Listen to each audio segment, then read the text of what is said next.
Bonjour à tout le monde. Aujourd'hui, c'est le 10 mai 2024. C'est une très belle journée de soleil et c'est aujourd'hui aussi la dernière journée de la semaine parce que c'est un vendredi.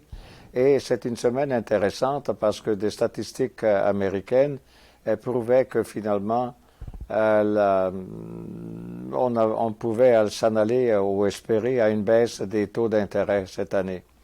Parce que l'économie va bien, l'économie américaine et la canadienne aussi, mais si l'économie va bien aux États-Unis, ben, M. Powell, qui est le patron de la Réserve fédérale, ne serait pas tellement porté à finalement réduire les taux d'intérêt comme il avait promis déjà de faire, parce que l'économie va bien. Donc il a peur que ça relance l'inflation. En même temps, il y a eu, donc hier, il y a eu des statistiques qui prouvaient que finalement, il y avait quand même un peu de chômage qui avait augmenté.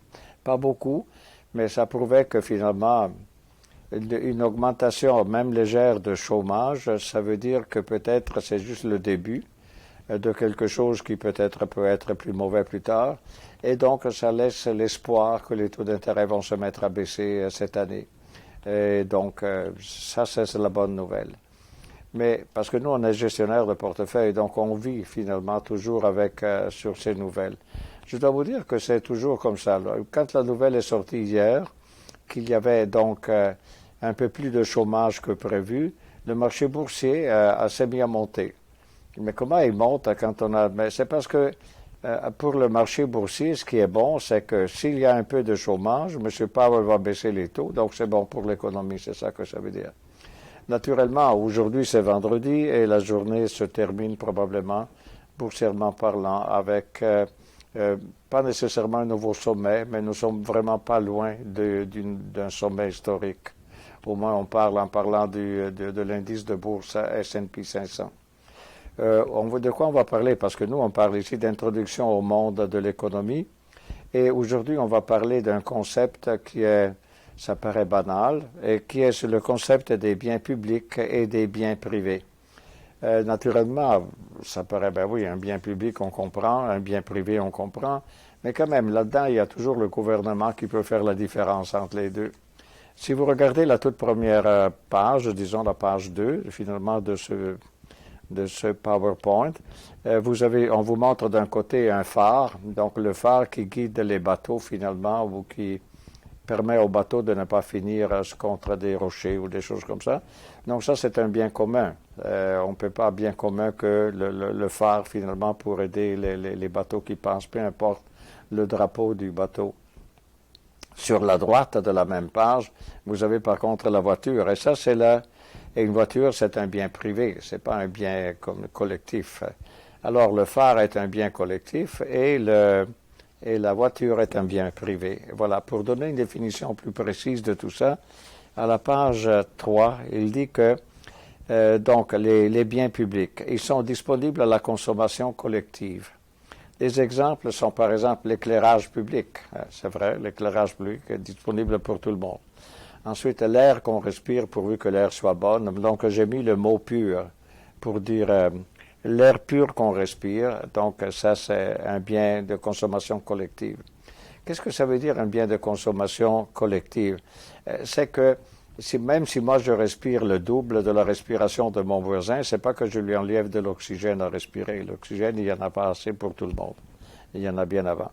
Ensuite, les routes aussi. Les routes sont un bien public.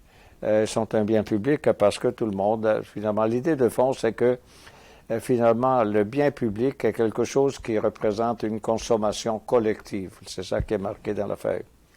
Il y a deux propriétés pour l'appeler comme ça.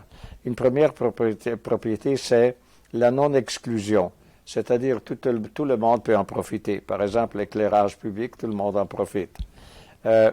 Il y a non-rivalité, c'est-à-dire leur utilisation par une personne ne réduit pas la disponibilité pour les autres. Et c'est encore une fois, c'est l'histoire je ne sais pas, de l'air ou de l'éclairage ou des routes et tout ça.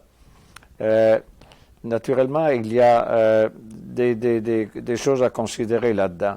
Il y a ce qu'on appelle les tragédies tragédies des communs. Les tragédies des communs, c'est pas marqué sur le PowerPoint, mais c'est les biens communs qui sont surexploités. Parce que si un bien est commun, finalement, ben, comme on a dit tantôt, l'éclairage public, ça va.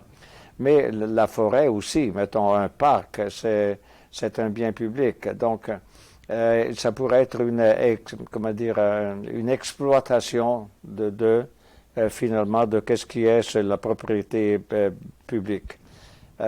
Donc, pour contrer ça, ben, les gouvernements, qu'est-ce qu'ils font? Ben, ils peuvent rendre privé ce qui était public et ils peuvent naturellement mettre des règlements là-dedans et ils peuvent aussi demander la coopération des citoyens de ne pas exploiter finalement les ressources qui sont communes à tout le monde. Donc ça, on appelle ça c'est la tragédie des communs. À la page 4, vous avez une définition des biens privés. Les biens privés sont des biens qui peuvent faire l'objet d'une appropriation individuelle. Alors, typiquement, ils sont exclusifs, c'est-à-dire, vous pouvez exclure d'autres personnes de leur utilisation.